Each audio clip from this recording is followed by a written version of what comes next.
104 часть 2 пункт 3-пен қылмыстық іс қозғаймыз деген. Қандай негіз бойынша? Әлеуметтік желіде полициялар менің арызым бойынша жаңағы қарамайды деген соцсетіге шығардыңыз. Сонымен жалған ақпарат тарттыңыз деп Жақой есімді участковой рапорт жазып берді деп. Сонымен қылмыстық іс қозғаймыз үстіңізден деп келді. Бүгін сол қылмыстық істі біз аннуляция жасадық та, сізге енді әкімшілік хаттама толтырамыз деп. Айттым, кешіріңіздер, тек адвокатпен сөйлесеміз деп сөйтіп қайтуға талаптандым. Бірақ сол жерде криминалист дейді, видеокамерасымен жүгіріп жүрген қасымызда кабинеттен практически шығармай. Айттым, ренжімеңіздер, мен тек адвокатпен сөйлесемін. Адвокатым офистан ертең адвокатпен бірге келеміз. Сол кезде бүкіл жаңағы сұрақтарыңыз бар, қоясыздар, также біздің сұрақтар бар, также біз өзіміздің сұрақтарымыз қоямыз. Өзіміздің позициядан қайтпаймыз. Сондай әрекет болды. Сонымен жіберді. Енді менің қылмыскер емес, мен жібермейтіндей. Дәлел жоқ дейсіз. Менің өзім құқымды пайдаланып, айттым, ренжімеңіздер, кешіріңіздер, мен өзім құқымды пайдаланып, мен адвокатпен тек сөйлесемін деп талабымды қойдым, сонымен қайттым. Демек, бұл қандай да бір қудалаудың түрі емес па? Неге? Бәрі енді бұйрық орындаушы ғой. Бұйрық орындаушылар қаңтардың оқиғасы, мен семьям жаңағы кіші қызым қайтыс болды екен, мұсылмандай жағдай. Енді былтырдан бері осы 2 жыл болды ғой. 2 жылдың ішінде неше түрлі іс-әрекеттер жүріп жатты. Қазір жаңағы Facebook бар, Instagram қай жерде ашсаң да бүкіл қазақ елінің жаңағы не дейді? Пікірін, ойын бұзудың амалын жасап жатыр. Шабуыл. Соцсетіде. Шабуыл жасалып жатыр. Одан қала берсе, енді полициялар мені арызданам, ол кісіні просто шағып салады 35 мың теңгеге. Өзіме қылмыстық іс қозғамақшы. Мен өзімді крайне қылып. Сондай іс-әрекеттер, бұның бәрі, конечно, саяси, баға только саяси аясында жасалып жатқан іс-әрекеттер. Кешіріңіз, мен кешіп келдім де жаңа. Айкөркем ісі не болып жатыр сонда? Қазір оглашение болады, сағат 18:30-да. 18:30-ға қалдырды, иә? Қазір кіргізеді ғой оған. Енді негізі заң бойынша кіргізу керек, жабық сот болса да оглашение. Заң бойынша енді білеміз ғой, заң бойынша көп нәрсе болу керек, көп нәрсе болмау керек. Бірақ заң шеңберіне қарап отырған военный сот жоқ отыр ғой. Қазір талабымызды айтамыз, енді талап қалай орындалатынын тағы білмейміз. Үкім қандай болып жатыр? Таныстырмайсыз да? Қанша сұрап отырған? Прокурор 7 жыл бас бостандығынан айыру сұрады. Сұрады, иә? Иә. Ол бала мен атқан жоқпын деп қашып жүреді ғой. Енді мен бұйрық берген жоқ, мен атқан жоқпын. Иә. Сондай позицияда отыр. Бірақ видеода бәрі бар, иә, ол дәлел. Бар ғой, енді бостан-босқа соттамайды адам. Енді оның дәлелінің бәрін алып келді, өздерінің куәгерлері, өздеріне куә беріп жатыр. Оған енді қалай мен кінәлемесін деп айтады, енді өздері қарайды. Бірақ біздің талабымыз бірақ нәрсе убийство, покушение убийство. Іс қозғалмағаннан наразымыз. Сол позицияда тұрамыз. Рахмет. Міне Айкөркемнің сотына мына жерде белсенділер келіп отыр. Ассаламу. Міне. Желтоқсандық ағаларымыз 6:30-да дейді. Сондықтан үлгересіздер. Әлі уақыт бар. Болады, айтыңыз, иә. Қандай? Айналайын енді, қанша 22-ші жылдан бастап, январдан бастап, бір 4-тегі қызды жүрегі ауырып қаны, қаншама ел мынандай азапты көріп жатыр қайғыдан. Енді естеуімізге болады, айналайын. Бір нәтижесін шығару керек, бұл болмайды, әке-шешесі де бұлай жалғаса беруіне болмайды. Сұмдық қой мынау. Бірде бұлай айтады, бірде бұлай айтады. Енді заң орны адамдарды қаталдықпен, тәртіппен тыңдайтын болса, алдағы кешуге болатын нәрсе ғой бұл. Неге 4 жасар қызды сарылдатып атқан деген, ол даже еш заңға лайықсыз да емес, ақылға сыймайды. Бастау ұстау керек та, білмеймін, ол өтірік анау ғой, мынау ғой, ана мәшine мен емес, мына мәшine мен емес. Сонда қайда ол әділдік қайда дейсің? Әділдіктің әкесін көріп тұрып, өздері жоққа шығарады да, соған біз қаяқтан қазақ болады, сосын қазақ жамандайды. топас қазақтар, нақау қазақтар, бұлар тіштеңе білмей, елге масқара қылып отыр, бүкіл елге не деген масқара.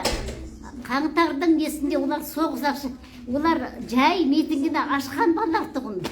Оны апарды дереу атып тастады. Ата бастады Тоқаевна, есі дұрыс па? Қандай болған көдеді, өлсе өліп қалсын сүйірде алатындар мен деп тұратын еркек қой ол. Ал ататын болса халық. Ол өзі жасаған нәрсесі қалай ол? Біз бір день стрелят. Соған біз әлі жүрміз. Азымыздан қайып анау. Неге? Қызды атады, соған әлі суд. Енді мазақтың нағыз көкесі осы жерде елге масқара болып отырмыз біз, бүкіл елге. Қазақ деген атымызға лайық емес бұндай сұмдық. Ата-бабамыздың қанмен төгіп алған жеріне анасы бір бастық болып, мынасы бір келіп, емделіп ақырында енді жерімізден айырылғысы келіп отыр. Ақшамызды, бағаларымызды теңгемізден айырайын деп отыр қазір Путин келіп алып.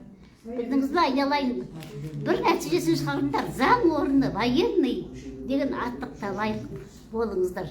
Сіздерге біз көп етмейміз енді. Бәрінден аман болайық деп тілейміз. Амандықтың өзі бірігу керек деп айтып жатырмыз. Біріккенде халық бірігіп жатыр ғой. Тыңдап жатқан ешкім жоқ. Қаншама заң айтылып жатыр. Шындықты қан төгіп тұрып айтып жатыр. Жылап еңіреп айтып жатыр. Неге тыңдамайды? Өтірікке апарып айдап бұрмалап тастайды. Ай көркемді енді былай бұрмалау деген әкесі бишара. Анау қазақтың момындығы осы. Бәріне біз көбіспіз ғой қазақ. Бәріне. Ақырында масқара болып жатырмыз. Бүкіл ел масқара еді. Масқара бұл сөз деген жат ел біз жарылқамайды. Шет ел жарылқамайды бізді. Ал орыстар жарылқамайды бізді. Олар қазақтар топастар, олар қойлар, өрісте жүрген малдар деп соған келтіріп отыр әрие.